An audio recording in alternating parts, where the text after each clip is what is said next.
Assalamualaikum warahmatullahi wabarakatuh. Kali ini kelompok kami akan membuat video mengenai dampak pembakaran senyawa karbon terhadap kesehatan dan juga lingkungan. Namun sebelum itu, izinkanlah kami berkenalan terlebih dahulu. Perkenalkan, nama saya Nimas Litawangi, absen 23. Perkenalkan, nama saya Nafiana Ramawati, absen 20. Hai, saya Muhammad David Kurniawan. Perkenalkan, nama saya Widya Ramawati, absen 34. Perkenalkan, nama saya Cynthia Wulandari dari kelas 11 MIPA 4, absen 32. Nah, sebelumnya, apa sih yang dimaksud dengan pembakaran? Mengapa pembakaran bisa memberikan dampak yang negatif bagi kesehatan dan juga lingkungan? Pembakaran dibedakan menjadi dua jenis, yaitu pembakaran sempurna dan pembakaran tak sempurna. Pembakaran sempurna terjadi apabila seluruh unsur C bereaksi dengan oksigen dan menghasilkan CO2. Seluruh unsur H menghasilkan H2O dan seluruh unsur S menghasilkan SO2. Pembakaran tak sempurna yaitu pembakaran yang terjadi apabila seluruh unsur C yang terkandung dalam bahan bakar bereaksi dengan oksigen dan gas yang dihasilkan tidak seluruhnya CO2.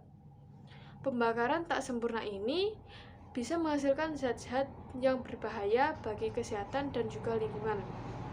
Zat tersebut diantaranya ada karbon dioksida, karbon monoksida, sulfur dioksida, partikulat, dan masih banyak lainnya. Nah, zat-zat tersebut berasal dari emisi kendaraan berbahan bakar bensin atau solar akibat pembakaran yang tidak sempurna. Berikut adalah dampak dari pembakaran senyawa karbon terhadap lingkungan dan juga kesehatan.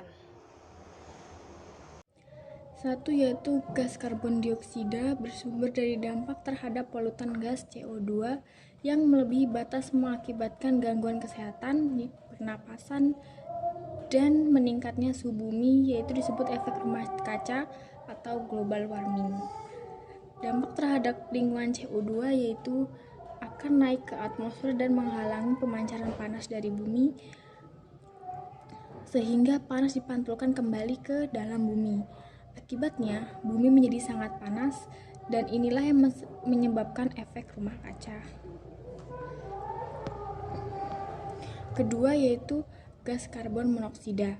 Dampak terhadap kesehatan, gas CO mempunyai ambang batas di udara 32 ppm. Dalam darah bereaksi dengan hemoglobin membentuk COHB yang bersifat racun, menyebabkan kematian. Dampak terhadap lingkungan yaitu dampak dari pencemaran udara oleh karbon monoksida terhadap lingkungan adalah penurunan kualitas udara yang berdampak negatif terhadap kesehatan manusia. Konsentrasi CO berlebih di atmosfer dapat meningkatkan efek rumah kaca. Dampak terhadap kesehatan. Partikulat berupa karbon dan timbal dapat menimbulkan iritasi pada kulit, mata perih, dan gangguan saluran pernafasan dan merusak ginjal. Dampak terhadap lingkungan. Dampak terhadap ekosistem dan lingkungan. Keberadaan partikulat di udara dapat mereduksi radiasi matahari dan meningkatkan kemungkinan presipitasi. Partikulat yang terdapat di atmosfer berpengaruh terhadap jumlah dan jenis radiasi sinar matahari yang dapat mencapai permukaan bumi. 4. Gas SO2, NO2, dan NO3. Dampak bagi kesehatan dan lingkungan. Gas sulfur dioksida atau SO2 menimbulkan iritasi dan hujan asam yang bersifat korosif. Oksida OX menghasilkan asap kabut atau SMOG. Cara mencegah atau mengurangi dampak pembakaran bahan bakar. 1 adalah penghijauan atau pembuatan tanaman kota untuk melindungi lingkungan dan mengubah gas buang CO2 menjadi O2 melalui proses fotosintesis. 2.